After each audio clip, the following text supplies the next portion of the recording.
से बचाने के लिए 125 करोड़ डोज हम लगा चुके हैं और मुफ्त में लगा चुके हैं।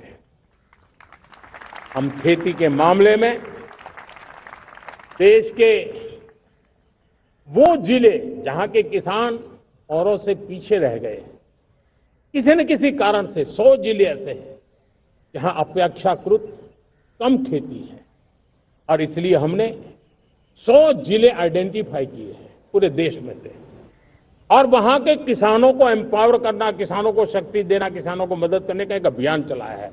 और इसके लिए पीएम धन धान्य कृषि योजना का आरंभ किया है। पीएम धन धान्य कृषि योजना वो देश के 100 जिले जहां थोड़ी सी भी मदद कर देंगे तो वहां का किसान भी भारत के अन्य किसानों की बराबरी कर देगा।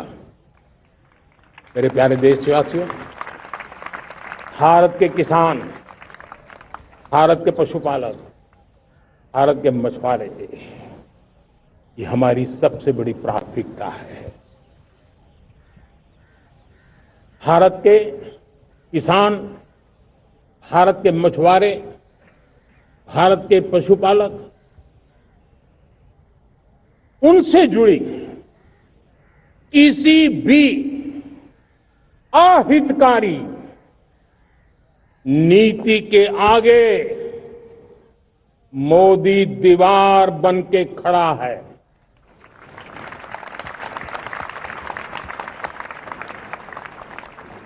भारत अपने किसानों, अपने पशुपालकों, अपने मछुआरों के संबंध में कभी भी कोई समझौता नहीं स्वीकार करेगा।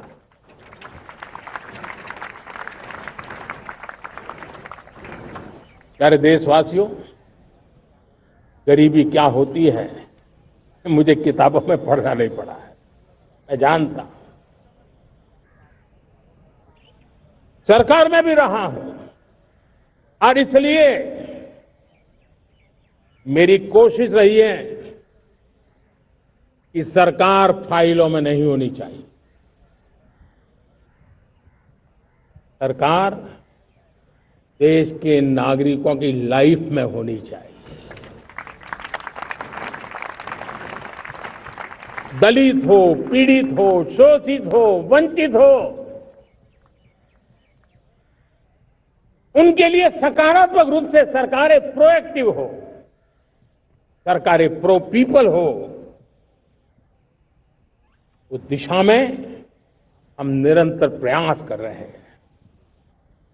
समाज के हर जरूरत व्यक्ति के लिए, कुछ लोगों को लगता है कि सरकार की योजनाएं पहले भी आती थी, जी नहीं, हम सरकार की योजनाओं को जमीन पर उतार रहे हैं, सैचुरेशन पर बल देते हैं, और सामाजिक न्याय का अगर कोई सच्चा एजुकेशन है तो सैचुरेशन में है, जिसमें कोई हकदार छूटे नहीं, हकदार के घर तक सरकार जाए और उसे अपना हक की चीजें मिले, उसके लिए हम काम कर रहे हैं। जनधन अकाउंट जब खोले गए ना, वो सिर्फ बैंक का अकाउंट था ऐसा नहीं है, उसे एक स्वाभिमान मिला था कि बैंक के दरवाजे मेरे लिए भी खुलते हैं, मैं भी बैंक के दरवाजे में जाकर के टेबल पे हाथ रख करके बात कर सकता हूं। ये विश्वास हमने जगाया है। आयुष्मान भारत ने बीमारी को सहने की आदत से मुक्ति दिलाने का और उनको अच्छे स्वास्थ्य के लिए मदद करने का काम, और जब हम वरिष्ठ नागरिकों को 5 लाख रुपए से ज्यादा मदद कर करके उनके आरोग्य की चिंता करते हैं, आज पीएम आवास 4 करोड़ गरीबों को घर मिलना मतलब जिंदगी के नए सपने वहां सजते हैं। वो सिर्फ 4 दीवारें नहीं है दोस्तों। रेहड़ी पटरी वालों के लिए पीएम स्वनिधि योजना, जो कभी ब्याज के चक्कर में फंसा रहता था, आज पीएम स्वनिधि से रेहड़ी पटरी वाला भी, और आपने देखा वो यूपीआई से पैसे लेता है, यूपीआई से पैसे देता है। ये बदलाव आखिरी व्यक्ति तक चिंता, लोगों की लाइफ में सरकार होनी चाहिए। उसी के कारण ये जमीन से जुड़ी योजनाएं बनती हैं, और जमीन से जुड़ी योजनाएं जमीन पर उतरती हैं और जमीन से उतरी हुई योजनाएं जीवन में बदलाव लाने का एक सशक्त माध्यम बन जाती हैं। एक समय था, गरीब हो, पीड़ित हो, आदिवासी, वंचित हो, दिव्यांग हो, हमारी विधवा माताएं बहनें हो, अपने हक के लिए दर दर भटकते रहते थे। सरकारी दफ्तरों में चक्कर लगाते लगाते जिंदगी पूरी हो जाती। आज सरकार आपके दरवाजे पर आती है, सैचुरेशन के अप्रोच को लेकर के आती है। करोड़ों लाभार्थियों को सरकारी योजनाओं का लाभ मिल रहा है। डायरेक्ट बेनिफिट ट्रांसफर एक बहुत बड़ा क्रांतिकारी काम हुआ है। साथियों, गरीबी हटाओ के नारे देश ने बहुत सुने हैं, लाल किले से भी सुने, और देश सुन सुन करके थक गया था और देश ने मान लिया था कि गरीबी हट नहीं सकती है। लेकिन जब हम योजनाओं को गरीब के घर तक ले जाते हैं, विश्वास को गरीब के मन में हम पैदा करते हैं, तो मेरे देश के 25 करोड़ गरीब गरीबी को परास्त कर करके, गरीबी से बाहर निकल करके एक नया इतिहास बनाते हैं। आज 10 करोड़ गरीब और 10 वर्ष में 25 करोड़ से ज्यादा गरीब गरीबी को परास्त कर करके गरीबी से बाहर निकले हैं और एक नियो मिडिल क्लास तैयार हुआ है। मेरे साथियों, ये नियो मिडिल क्लास और मिडिल क्लास एक ऐसी जुगलबंदी है जिसमें एस्पिरेशन भी है, एफर्ट भी है। वो देश को आगे बढ़ाने के लिए बहुत बड़ा सामर्थ्य बनने वाली है। मेरे प्यारे देशवासियों, बहुत ही निकट भविष्य में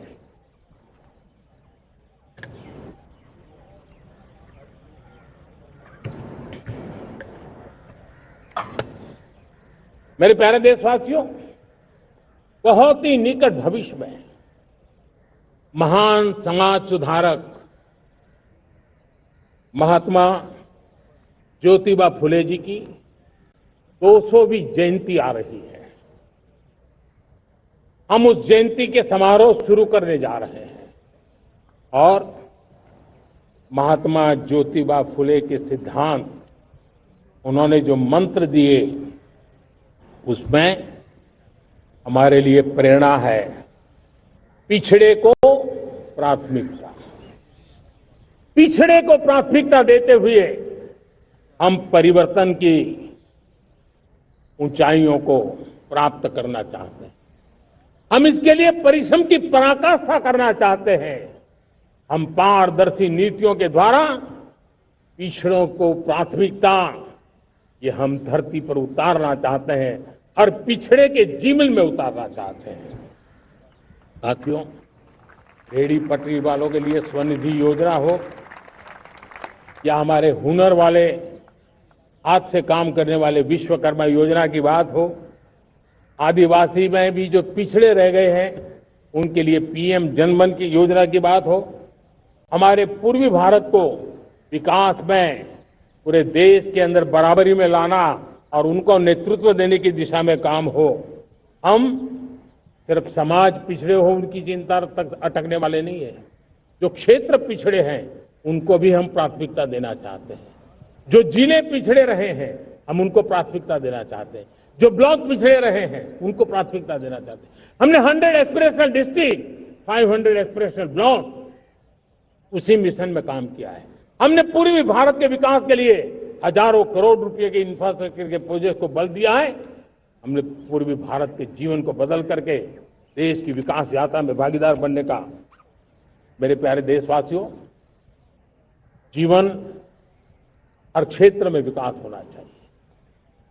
विकास के लिए खेल का भी महत्व होता है और मुझे खुशी है कि एक जमाना था जहाँ बच्चे खेल में अगर समय लगाते हैं तो माँ बाप ज्यादा पसंद नहीं करते थे। आज एकदम से उलट गया है। अगर बच्चे खेलकूद में आगे आते हैं, रुचि लेते हैं, तो माँ बाप गर्व से भर जाते हैं। मैं इसे एक शुभ संकेत मानता हूं।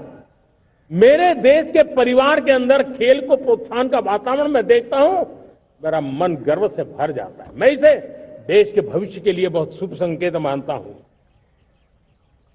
और साथियों, इस खेल को बढ़ावा देने के लिए हमने नेशनल स्पोर्ट्स पॉलिसी कई दशकों के बाद हम देश में खेलो भारत नीति को लेकर के आए हैं ताकि एक खेल जगत का सर्वांगीण विकास का प्रयास हो।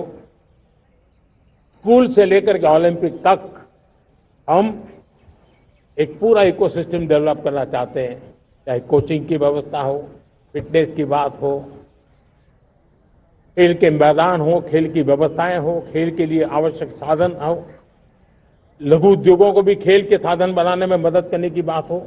यानी एक प्रकार से पूरा इकोसिस्टम हम दूर दराज के बच्चों तक पहुंचाना चाहते हैं। लेकिन साथियों, जब मैं फिटनेस की बात करता हूं, जब मैं खेलकूद की बात करता हूं, तब मैं एक चिंता भी आपके सामने रखना चाहता हूं। हमारे देश के हर परिवार को चिंता करनी चाहिए। मोटापा हमारे देश के लिए बहुत बड़ा संकट बनता जा रहा है। आने वाले वर्षों में लोग, जो पंडित लोग हैं वो कहते हैं, जो जानकार लोग कहते हैं, हर तीसरे व्यक्ति में एक व्यक्ति मोटापे का शिकार होगा।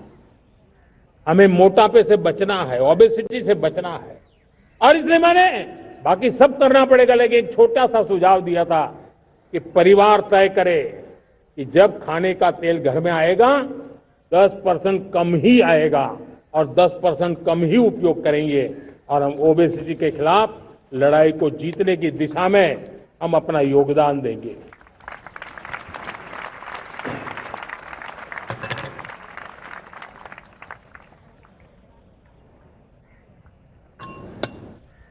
मेरे प्यारे देशवासियों, हमारा देश भाग्यवान है। हजारों साल की विरासत के हम धनी हैं, और वो हमें निरंतर ऊर्जा मिलती है, प्रेरणा मिलती है, त्याग और तपस्या की राह मिलती है। आज गुरु तेग बहादुर, यह वर्ष गुरु तेग बहादुर जी का 350वां शहीदी वर्ष है। देश की संस्कृति की रक्षा, भारत के मूल्यों की रक्षा के लिए उन्होंने अपना सब कुछ न्योछावर कर दिया। मैं आज उनको नमन करता हूं। साथियों, हमारी संस्कृति की ताकत हमारी विविधता है।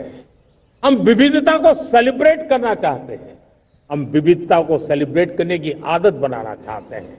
यह हमारा गौरव है कि हमारा भारत माँ का यह बगीचा कितने विविध प्रकार के फूलों से सजा हुआ है, कितनी विविधताएं हैं। ये विविधता हमारे लिए एक बहुत बड़ा, हमारी विरासत है, बहुत बड़ा गौरव है। हमने प्रयागराज के महाकुंभ में देखा भारत की विविधता को कैसे जिया जाता है। एक स्थान पर करोड़ों लोग, एक ही भाव, एक ही प्राण, एक ही प्रयास, दुनिया के लिए बहुत बड़ा अजूबा है। महाकुंभ की वो सफलता भारत की एकता की, भारत के सामर्थ्य की दुहाई देती है। साथियों, हमारा देश भाषाओं की विविधता से बहुत ही भरा हुआ है, पुलकित है, और इसीलिए हमने मराठी, असमिया, बांग्ला, पाली, प्राकृत को क्लासिकल लैंग्वेज का दर्जा दिया है। और मेरा मत है, हमारी भाषाएं जितनी विकसित होगी, हमारी सभी भाषाएं जितनी समृद्ध होगी, हमारे नॉलेज के सिस्टम को भी उतना ही बल मिलने वाला है। और हमारी वो ताकत है, आज जब डेटा का जमाना है ना, तो ये ताकत दुनिया के लिए भी बड़ी ताकत बन सकती है। इतना सामर्थ्य हमारी लैंग्वेज में। हमें हमारी सभी भाषाओं पर गर्व होना चाहिए। हमारी सभी भाषाओं के विकास के लिए हर किसी ने बनते हुए प्रयास करना चाहिए। साथियों, पांडुलिपि में हमारे ज्ञान के भंडार पड़े हैं, लेकिन उसके प्रति उदासीनता रही है। इस बार हमने ज्ञान भारतम योजना के तहत देश भर में जहां भी हस्तलिखित ग्रंथ है, जहां पांडुलिपियां हैं, सदियों पुराने जो दस्तावेज हैं, उनको खोज खोज करके आज की टेक्नोलॉजी का उपयोग करते हुए उस ज्ञान की समृद्धि को आने वाली पीढ़ियों के लिए काम आए, उस दिशा में काम कर रहे हैं। मेरे प्यारे देशवासियों, हमारा स्पष्ट मत है, यह देश सिर्फ सरकारें नहीं बनाती है, ये देश राज सत्ता पर विराजमान लोग ही नहीं बनाते हैं, ये देश शासन की धुरा संभालने वाले नहीं बनाते हैं, ये देश बनता है कोटि कोटि जनों के पुरुषार्थ से, ऋषियों के, मुनियों से, वैज्ञानिकों के, शिक्षकों के, किसानों के, जवानों के, सेना के, मजदूरों के, हर किसी के प्रयास से देश बनता है। हर किसी का योगदान होता है, व्यक्ति का भी होता है, संस्थाओं का भी होता है। आज मैं बहुत गर्व के साथ एक बात का जिक्र करना चाहता हूं। आज से 100 साल पहले